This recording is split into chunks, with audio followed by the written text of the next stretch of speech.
ay matagal-tagal din yung huling nag-upload tayo ng ating discussion dito sa ating munting channel. Ngayon, i-discuss na natin yung part 2 ng ating mga Shopee seller transaction. Welcome to Tating Discussion, kung saan dinidiscuss natin ang ilan sa mga tax filing concerns and other accounting related concerns. Tara, pag-usapan natin ang topic na to. Sa part 1 ng ating naging discussion, ang ating Shopee seller na VAT registered ay in-explain natin kung paano nga ba ini-invoice at isinusulat sa book of accounts nila ang kanilang mga Shopee transaction. Ngayon naman sa ating part 2, ipapakita naman natin yung transaction ng isang Shopee seller in a point of view naman ng ating mga non-VAT registered. Nakikita niyo po sa screen natin yung sample na gagamitin natin para sa ating discussion. Ito pong ginuha ko na generated report ay galing sa February sales ng ating taxpayer. So, dito po may product price paid buyer or ito po yung tinatawag natin na gross sales natin. Then yung buyer paid shipping fee, third party logistics, reverse shipping fee rebate ay hindi talaga siya parte ng naging transaction nyo kasi yan yung mga binayaran ng inyong buyer sa shipping fee. Then sumunod, makikita nyo dyan yung refund amount, seller voucher discount, commission fee, service fee, and transaction fee. Sa discussion natin to, meron tayong dalawang klase ng pag-invoice na ipepresent. Una muna tayo ipepresent is yung pag-reflect sa invoice nung gross sales na nakareport dito sa income statement. Ang ating gross sales dito, as I discussed kanina, ay yung product price paid by buyer, which is yung amount na 549,183. Ito yung gross sales mo. So, ito yung i-reflect natin doon sa invoice. So, ito yung first invoice natin. And as a general rule, kailangan fully fill up natin yung ating invoice. So, yung sold to si Shopee, yung address, kung ano yung address ni Shopee, yung TIN niya, kung ano rin yung TIN niya. Then, yung business style, pwede naman po natin gamitin kung ano yung trade name ni Shopee. Doon sa date, yung date na ginamit ko dito is February kasi itong sample natin is para sa February. Then, yung terms na 3 days, inassume ko lamang na 3 days kasi usually, ang ating mga request for payout ay nare-reflect during ika 3 days. Then, dito sa pinaka-body niya, assorted items, assuming din po na itong seller na to ay may iba't ibang klase na items. Then, yung amount po is yung nakalagay doon sa kanyang income statement na 549,183. So, yung gross amount yung ating in-invoice.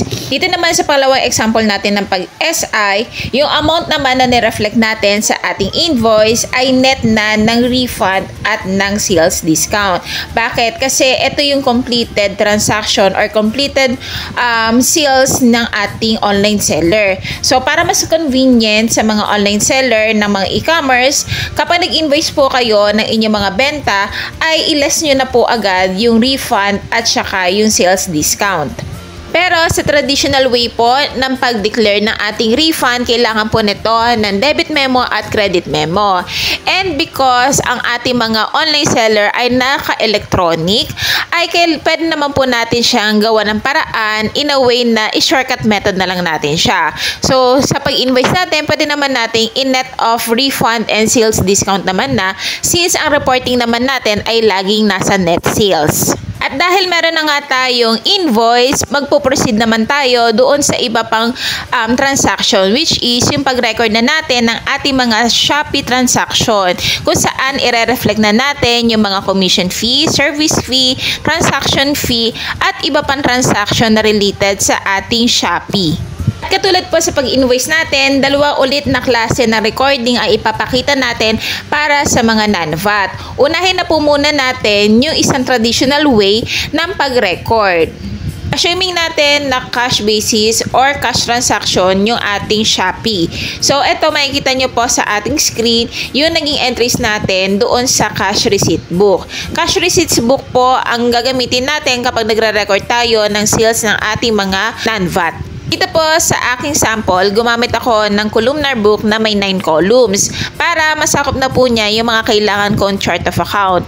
To give you idea po, ang bawat column po ng ating mga columnar book or ating mga book of accounts ay may katumbas na debit credit na entry. Kasi po, ang ating book of accounts, ito na po ang nagsisilbi nating accounting reports or accounting records na naka-manual book lang po.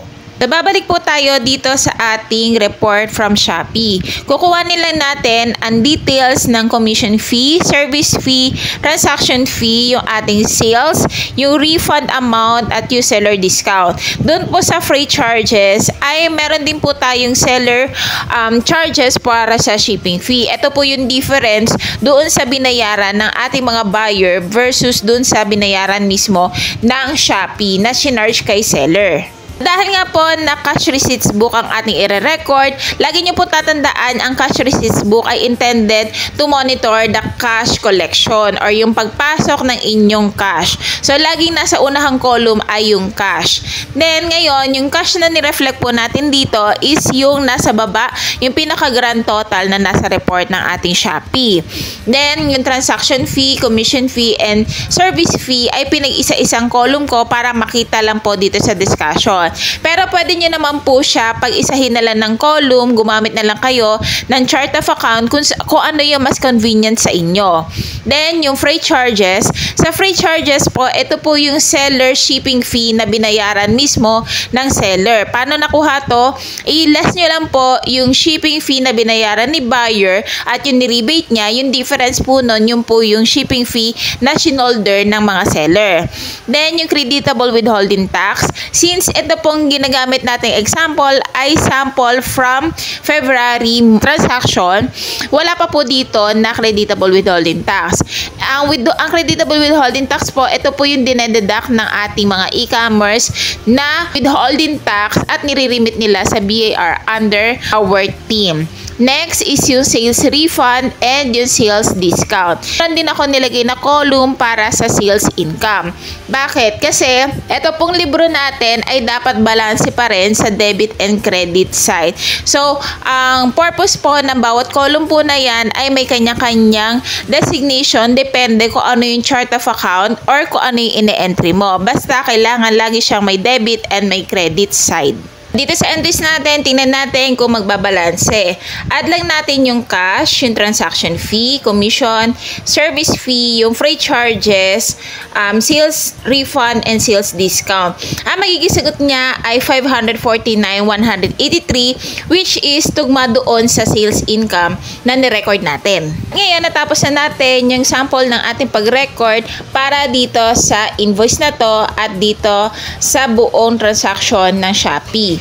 Mapupunta naman tayo sa isang klase ng pag-record which is yung naka-net sales na yung pag-record natin ng ating transaction. Ito naman yung i-record natin gamit itong klase ng ating invoice. Yung naka-net sales na. Less na natin yung refund at yung discount. So, dito sa libro natin, yung cash pa rin natin ay nasa unahang column which is yung pinaka nasa baba rin lang nung reported ni Shopee. Then, yung transaction fee, commission fee, service fee, freight charge, creditable withholding tax. Then, dito, hindi na ako gumamit ng column para sa sales return and sales discount. Bakit? Kasi yung sales income natin ay naka-net sales na. So, noon din na natin i-recognize pa or i-put down pa yung amount ng refund at saka ng discount kasi magkakaroon ka ng double entry. For sure, may magsasabi na naman, paano magiging double entry? Hindi mo nga ni-record. Magiging double entry siya kasi ang ni-recognize mo na doon sa sales income mo ay net sales. Pag sinabi natin net sales, naka-less na doon yung returns and ang iyong discount. So, kung i-reflect mo pa dito yung returns and yung discount, hindi na magbabalanse yung debit mo doon sa credit side mo. Lagi po natin tatandaan na sa accounting, lagi lang pong balanse yung dalawang side na yan. Kasi kung ano yung lumabas sa'yo, ganun lang din yung amount na pumasok sa'yo. After po natin i-record ang ating mga transactions sa cash receipts book, i-record naman po natin yung bawat chart of account doon sa ating general ledger. Yung general ledger po, ito po yung nagsisilbing recording ng bawat galaw or movement ng ating mga chart of account papunta sa financial reporting. Ipa-flash ko na lang po dito sa ating screen yung sample kung paano natin ni-ledger yung bawat chart of account. Pwede nyo naman pong i-post ito sa inyong site para mas mabasa at mas maintindihan nyo po yung ating ginawang pag-ledger. And that's it. Sana may natutunan kayo sa aking munting discussion. Thank you!